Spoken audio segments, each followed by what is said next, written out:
Assalamualaikum warahmatullahi wabarakatuh. Perkenalkan, nama saya Agustin Febrianto dengan NIM 251910201117. Jadi saya akan menjelaskan tentang materi jenis komputer berdasarkan jenis data yang diolah. Di sini ada 3 jenis komputer berdasarkan data yang diolah. Yang pertama, komputer analog. Yang kedua, komputer digital. Yang ketiga, komputer hybrid. Komputer analog. Satu, komputer yang digunakan untuk menerima sinyal analog. 2. Digunakan untuk melakukan pengecekan data yang tidak berbentuk angka. 3. Karena data yang didapatkan adalah data yang bersifat gelombang. 4. Biasanya digunakan untuk mempresentasikan keadaan. Contoh komputer analog: pengecekan suhu, menghitung aliran BBM pada SPBU, dan alat mengukur voltase listrik. Sini juga ada kelebihan komputer analog. 1. Dapat memproses data kontinu, yaitu komputer analog mampu menangani data dalam bentuk gelombang atau besaran fisik seperti suhu, tekanan, kecepatan, dan arus listrik, bukan angka diskrit seperti komputer digital. 2. Kecepatan tinggi dalam perhitungan tertentu, karena tidak perlu mengubah data menjadi bentuk biner. Komputer analog bisa melakukan perhitungan real time dengan sangat cepat. 3. Cocok untuk simulasi sistem dinamis, sangat baik digunakan untuk simulasi fenomena alam atau fisik seperti cuaca, aliran fluida, atau sistem listrik. 4. Mampu menggambarkan hasil langsung dalam bentuk grafik. Hasil keluaran sering muncul sebagai jarum penunjuk atau grafik kontinu, sehingga mudah dilihat secara langsung. Yang kelima, tidak memerlukan konversi data digital, karena bekerja langsung dengan sinyal analog. Tidak perlu ADC yang biasanya memperlambat proses. 6. Konsumsi daya relatif kecil untuk sistem sederhana. Dalam aplikasi tertentu, terutama yang tidak memerlukan pemrosesan kompleks, komputer analog bisa lebih hemat daya. Kekurangan di sini juga ada kekurangan komputer analog. Yang pertama itu tingkat ketelitian rendah.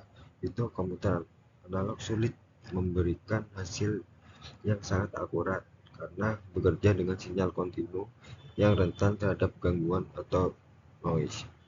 Yang kedua, sulit direproduksi dengan hasil yang sama. Itu hasil pengukuran bisa sedikit berbeda tiap kali karena perubahan kecil pada komponen atau kondisi lingkungan. 3. Tidak fleksibel. Biasanya hanya dirancang untuk satu jenis tugas atau perhitungan tertentu, sehingga sulit digunakan untuk berbagai keperluan seperti komputer digital. 4. Tidak menyimpan data dengan baik. Komputer analog tidak memiliki sistem penyimpanan data seperti memori digital, sehingga sulit untuk menyimpan dan memanggil kembali hasil perhitungan. 5. Perawatan dan kalibrasi rumit. Karena bekerja berdasarkan rangkaian listrik dan mekanik yang sensitif, komputer analog perlu sering dikalibrasi agar tetap akurat. Yang keenam, komponen mahal dan sulit ditemukan. Saat ini komputer analog jarang digunakan, sehingga suku cadang dan perawatannya bisa mahal dan sulit didapat. Yang kedua, ada komputer digital. Komputer yang sering kita pakai untuk aktivitas sehari-hari. CPU adalah inti dari elemen komputer digital. Bentuk chip kecil dan terdiri dari transistor yang begitu banyak. Contoh komputer digital yaitu desktop, laptop, netbook, server, komputer tablet, kalkulator, timbangan badan digital. Berikut ada kelebihan komputer digital, yaitu yang pertama, tingkat ketelitian sangat tinggi. Komputer digital bekerja dengan data dalam bentuk angka biner 0 dan 1, sehingga hasil perhitungan sangat akurat dan konsisten. Yang kedua, fleksibel untuk berbagai tugas, dapat digunakan untuk banyak keperluan, mulai dari perhitungan, pengolahan data, simulasi, hingga multimedia hanya dengan mengganti perangkat lunak atau software. Yang ketiga, mampu menyimpan data dengan mudah. Komputer digital memiliki memori dan penyimpanan permanen sehingga data dapat disimpan, diubah, dan diakses kembali kapan saja. Yang keempat, kecepatan pemrosesan tinggi, mampu melakukan jutaan hingga miliaran operasi per detik, membuatnya sangat cepat dibanding komputer analog. Yang kelima, hasil dapat direproduksi dengan tepat karena berbasis logika biner. Hasil yang sama akan selalu diperoleh untuk input yang sama tanpa terpengaruh faktor fisik. Yang keenam, mudah diprogram dan dikembangkan, dapat sesuai dengan kebutuhan penggunaan melalui berbagai bahasa pemrograman dan aplikasi. Yang ketujuh, dapat dihubungkan ke jaringan. Komputer digital bisa terintegrasi ke internet atau sistem komunikasi lainnya, kemudian pertukaran data secara global. Berikutnya ada kekurangan komputer digital, yaitu yang pertama, tidak bisa memproses data kontinu secara langsung. Komputer digital hanya dapat menangani data diskrit berbentuk angka, sehingga data analog seperti suhu dan atau tekanan harus dikonversi terlebih dahulu. Kedua, biaya awal cukup tinggi, membutuhkan perangkat keras hardware dan perangkat lunak software yang relatif mahal, terutama untuk sistem berskala besar.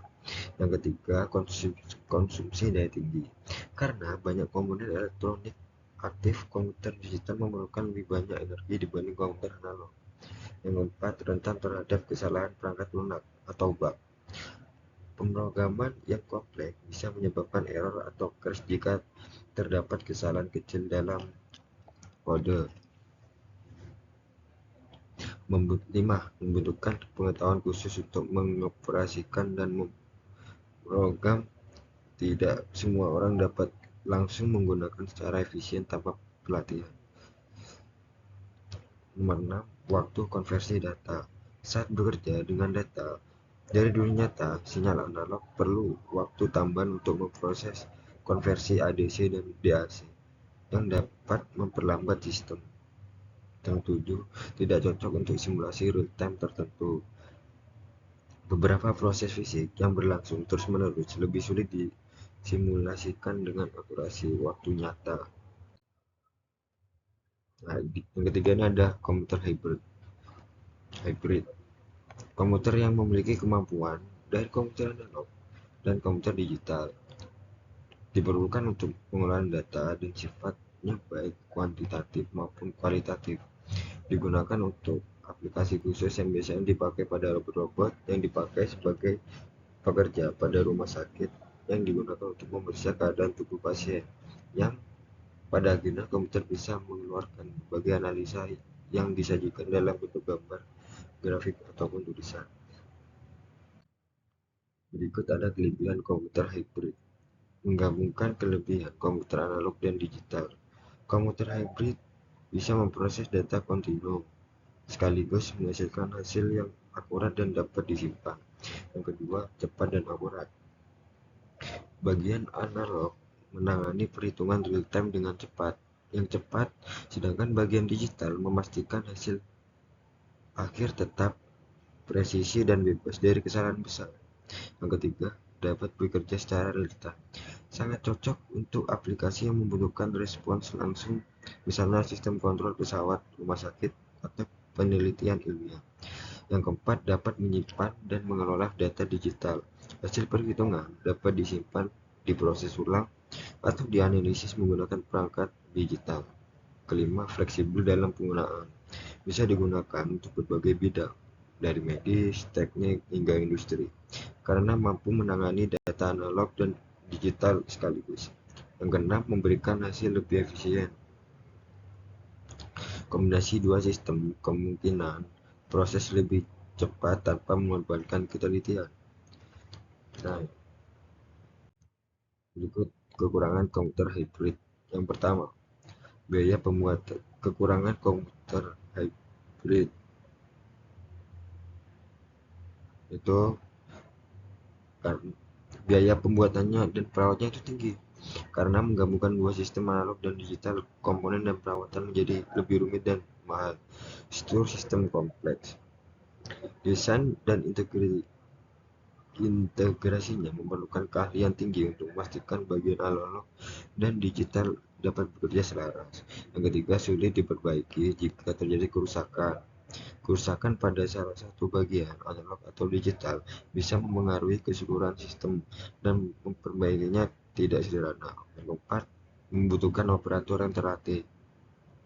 Penggunaan harus memahami cara kerja kedua sistem agar dapat mengoperasikan komputer hybrid dengan benar. Yang kelima, proses pengembangan memakan waktu.